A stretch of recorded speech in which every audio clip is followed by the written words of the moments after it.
The memory of fear. Safe as houses, they say. I have never heard anything more ridiculous. Houses have never been safe. They are just doorways to deceit. Do you know that you can gaslight yourself? I often wonder, did it really happen? Was I actually that afraid? Because if it did, how did I survive it? How am I still alive? Feeling this fear for the 5 minutes I'm allowing is too much. It is too much to bear. I feel as if I'm dying. A body remembers even if the mind forgets. My body remembers. I want to forget. I'm cold.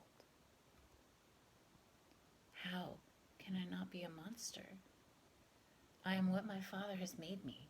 I am marked, though the bruises have faded. I see my words churning beneath the surface of my skin like merpeople. Ugly.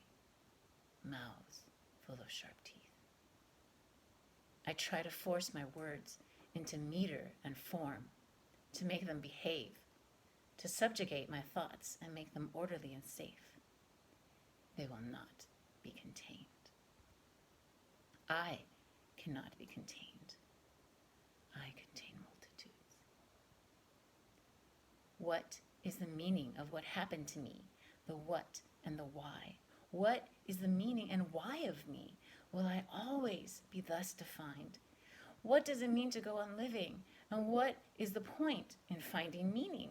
For what are we but dust, destined to return to dust? And if we are more than that, on whose authority do we say so? And why should we believe it? Is this why I am so hard? Why I am so hard to love? Will I ever be soft? Will I ever see softness as strength instead of weakness? Will I ever see it as anything other than an invitation to crush? Is this why I do not sit with my children? Why it is unbearable for me to be fully present with them? Why I run away every night? Why I cannot help but weep when I think of them? When I think of my children and love, thoughts of death always immediately follow. In my mind, love and loss are deeply intertwined, for what is love but betrayal and failure to protect? To love is to lose. To love is to lose. To love is to lose. Best not love too hard, too fully, too completely. I cannot breathe. I tell myself to breathe. Just breathe, goddammit, breathe.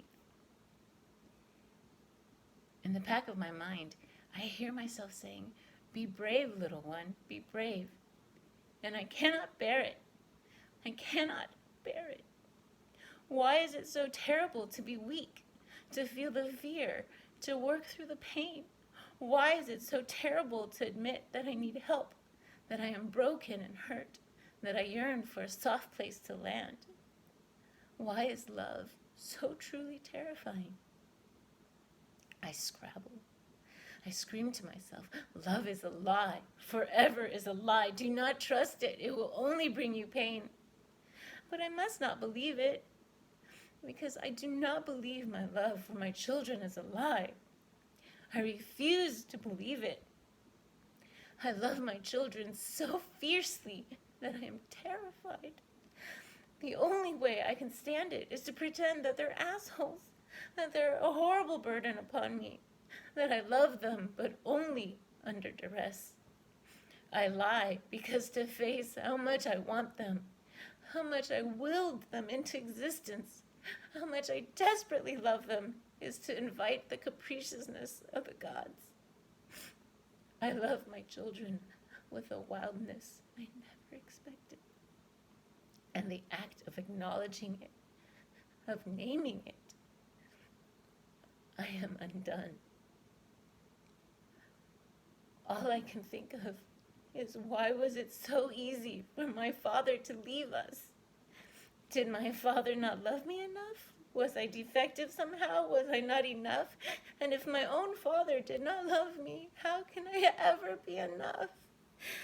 How can I ever be trusted to love my children? How can I be anything other than a monster?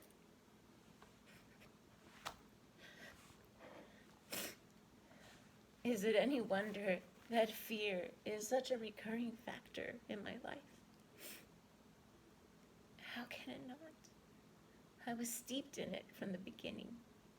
How could my life be marked by anything other than fear? How can it not sink ever deeper? How will I ever escape it? Will I ever be free?